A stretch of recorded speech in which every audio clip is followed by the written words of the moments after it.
kuba ntabigize mu kwezi k'umunani mu ntahura kumbure jeho ndabigize jo hari n'abatarabigira kumbure hari n'abatazobigira hanyuma ikindi naco nabikoze kuko amategeko niko bivuga umuntu agiye mu mabanga kwibwirizwa shingiro ribigena nuko yamenyesha ivyo atunze jewe nta n'ivyo nitungira nta navyinshi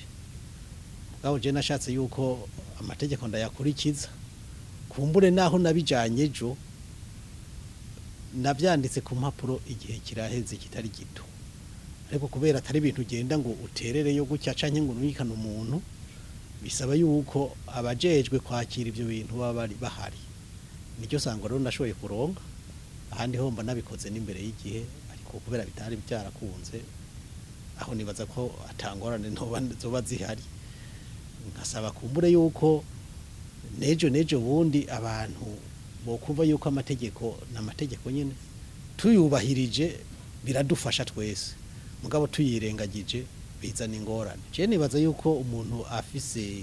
ivyo afise atari ibintu yoba yarose mu nzira zitari zose numva igituma yogira impungenge zo kubishira ku mugaragaro mugabo umuntu ari nk'ivyo yarose mu nzira zidatomoye urumva yuko byo mutera amakenga nawe nyene rero je ndosaba yuko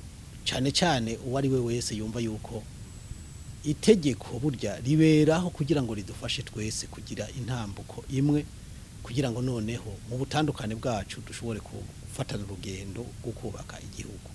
ni byiza rero yuko iyo ngingo yo mwibwirizwa shingiro uwo wese yega yoyikurikiza kandi binashobotse bagahimirizwa ababijejwe bakaza baributsa yuko abari mu mugwi kanaka kw'ivyo bintu babwirizwa kubikora ko ari kwibwirizwa ribivuga hanyuma bagaheza bakabikora naco vyo konona ahubwo vyotuma ahubwo burya na ya ntwari bereye tuvuga ishoboka kuko umuntu wamaze kuvuga ati jewe ntunzi ibi abantu bakaba bazi ati umushahara w'uyu muntu ungana gutya inyuma y'imyaka 5 canke inyuma y'ikiringo woba wahawe kurangura ayo mabanga bagasanga kumbure ibyo utunze byogwizwa n'incuri igihumbi kumva yuko nivyo babisiguritse byoba ari nicofasha kumbura abagomba gutohoza ingene iryo tunga riba ryabonetse kumbure bagashobora no gukurikirana bakamenya byagenze gute mbega uyu muntu yarasahuye mbega uyu muntu nibiturire yariye mbega uyu muntu byagenze gute rero abantu babikoze ubwa mbere na mbere bibaha amahoro mu mutima yuko ibyo bafise batabinyegeza yuko ataba umuntu yo kwikeka ko bari ibintu barose mu rufuri icya kabiri byotuma babikoze bama bibuka yuko mu byo borondera byose bo kwirinda ivyotuma bagaragara yuko baciye mu nzira zitari zo mu kuronka itunga bakashimishwa n'ibyo bashobora kuronka nkuko ijambo ry'Imana bitubwira ntitube abantu bo kurondera amaronko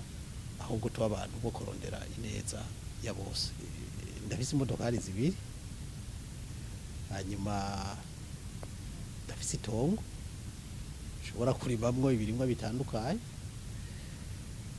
ndafise n'inka zikeyi zaba 10 hanyuma hariho n'inzu nayubatse mu 2008 2009 Ingozi ariko kubera yuko bari bayubatse nabi